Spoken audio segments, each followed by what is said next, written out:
In today's video, I'm going to teach you how to change frame rate in DaVinci Resolve. If you need to adjust the frame rate of a specific clip in your project, DaVinci Resolve makes the process very quick and straightforward.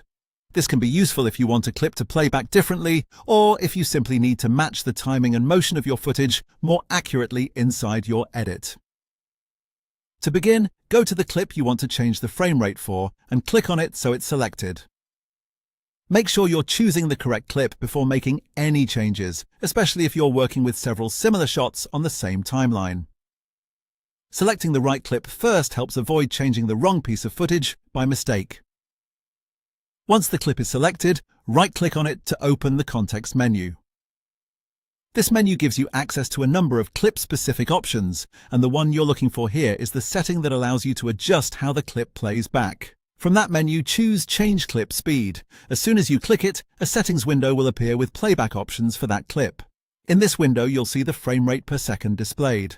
This is the value you'll be changing. To adjust it, click directly on the frame rate value and enter the number you want. If you prefer, you can also click and drag on the value to increase or decrease it more quickly. Both methods work, so you can use whichever feels easier for you. Typing the value gives you more precision, while dragging can be faster if you're making a small adjustment. After you set the new frame rate, the clip will update according to that change. Keep in mind that changing frame rate can affect the way motion looks, so it's always a good idea to preview the clip afterward and make sure the result looks the way you want in your timeline. And that's it. That's how to change the frame rate of a clip in DaVinci Resolve.